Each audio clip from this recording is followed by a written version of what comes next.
नमस्कार दोस्तों, आप सभी का साहित्य ज्ञान पर हार्दिक स्वागत है। दोस्तों, आज हम हिंदी साहित्य में भक्ति काल की जो एक शाखा है निर्गुण भक्ति काव्य धारा, उसके बारे में अध्ययन करेंगे। पिछली क्लास में हमने भक्ति काल का विभाजन के बारे में एक छोटी सी वीडियो में भक्ति काल का विभाजन के बारे में अध्ययन किया था।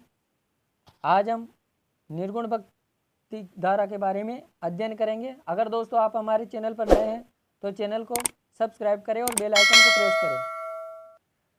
तो चलिए दोस्तों, शुरू करते हैं आज की क्लास को बिना देरी किए हुए। निर्गुण भक्ति काव्य धारा, आचार्य रामचंद्र शुक्ल ने इसे ज्ञानाश्री शाखा का नाम देते हैं। डॉक्टर राम कुमार वर्मा इसे संत काव्य से अभिहित करते हैं। आचार्य हजारी प्रसाद द्विवेदी ने इसे निर्गुण भक्ति साहित्य कहते हैं। निर्गुण भक्ति काव्य धारा में दार्शनिक दृष्टि से अद्वैतवाद, कबीर, दादू दयाल, मलुकदास और भेदाभेदवाद, नानक, भेदाभेदवाद में जीवन तथा ब्रह्म में छोटे बड़े का अंतर बताया गया है। कबीर से पूर्व के कवि चक्रधर, ज्ञानेश्वर, मुक्ताबाई है, ये सभी कवि निम्न वर्ग के थे। आज इनके नाम पर अलग अलग पंथ और संप्रदाय स्थापित हो गए हैं।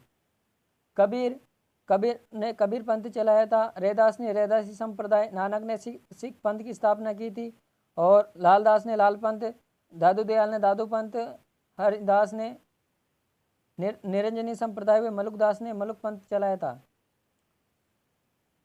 निर्गुण भक्ति धारा, इसका प्रमुख उद्देश्य उत्पीड़न, मानव को ज्ञान तथा मानव हित और साधना प्रणाली, जिसमें योग साधना, कुंडली, जागरण को महत्व दिया है। और इसको महत्व देने वाले कवि हैं कबीर, सुंदरदास और हरिदास। और साधना प्रणाली में सहज साधना, योग का अभाव था, इसमें नानक, रैदास और दादू रज्जब इसके प्रमुख कवि है। निर्गुण भक्ति धारा की विशेषताएं: मूर्ति पूजा तथा अवतारवाद का विरोध, इस्लाम के एकेश्वरवाद के कारण, किंतु गणपति चंद्र गुप्त का मानना है कि शंकर के अद्वैत के कारण है। दूसरी विशेषता है वर्णाश्रम जातिवाद का विरोध, खंडन मनन के महत्व को और सदगुरु की उपासना ब्रह्म के रूप में की है। शास्त्रीय ज्ञान की अनिवार्यता निषेध की है। शास्त्रीय ज्ञान की अनिवार्यता निषेध, नाम स्मरण को महत्व, दोहा व पद शैली में रचनाएं, ब्रज अवधि मिश्रित सदु कड़ी भाषा का प्रयोग, और कबीरदास जी ने सदु कड़ी भाषा का प्रयोग बहुत ज़्यादा किया है। प्राणनाथ, सहजोबाई और जगजीवन दास। निर्गुण भक्ति काव्य पर प्रभाव: संतों के चिंतन, जीवन दर्शन और काव्यधारा पर उपनिषदों का व्यापक प्रभाव है। उपनिषदों में प्रतिपादित ब्रह्म, जीव जगत और माया संबंधित विचार के साथ ही ब्रह्म के स्वरूप के वर्णन से संबंध उपमानों और अप्रस्तुत योजनाओं को उसी रूप में ग्रहण किया है। संत काव्य धारा शंकर के अद्वैत दर्शन से प्रभावित है। दोस्तों, बहुत ही महत्वपूर्ण बिंदु है, याद रखिएगा। कई बार परीक्षाओं में पूछा जा चुका है कि संत काव्य धारा के अद्वैत दर्शन से प्रभावित, किसके अद्वैत दर्शन से प्रभावित है, तो ये शंकर के अद्वैत दर्शन से प्रभावित है। संतों की विवर्त भावना, प्रतिबिंब भावना, प्रणय भावना, साधना पक्ष और भक्ति पद्धति आचार्य शंकर से प्रभावित है। जीव को विशुद्ध ब्रह्म तत्व एवं जगत को माया मानने का दर्शन संत और शंकर दोनों में मिलता है।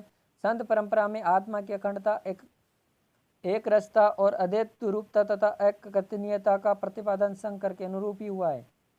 काव्य पर प्रभाव: संतों के चिंतन, जीवन दर्शन और काव्य धारा पर उपनिषदों का व्यापक प्रभाव है। उपनिषदों में प्रतिपादन ब्रह्म, जीव जगत और माया संबंधित विचारों के साथ ही ब्रह्म के स्वरूप वर्णन से संबंध उपमानों और अप्रस्तुत योजनाओं को उसी रूप में ग्रहण किया गया है।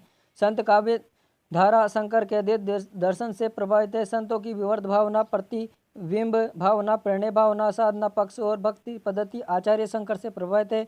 जीव को विशुद्ध ब्रह्म तत्व तथा जगत को माया मानने का दर्शन संत और शंकर दोनों में मिलता है। संत परंपरा में आत्मा की अखंडता और एक रसता, अद्वैत रूपता एवं एकत्नीयता का प्रतिपादन शंकर के अनुरूप ही हुआ है।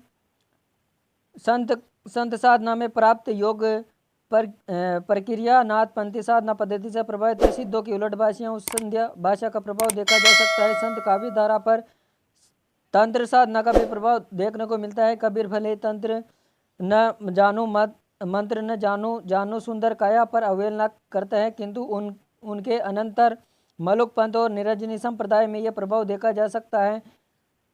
इस्लाम से प्रभावित होने के कारण ये एकेश्वरवाद का प्रतिपादन तथा मूर्ति पूजा एवं अवतारवाद का विरोध करते हैं। तो दोस्तों ये थी आज की हमारी क्लास। अगर आपको हमारी क्लास पसंद आई हो तो क्लास को लाइक करें और ज़्यादा से ज़्यादा अपने दोस्तों के साथ शेयर करें। अगले क्लास में हम संत काव्यधारा के बारे में अध्ययन करेंगे। तब तक के लिए धन्यवाद।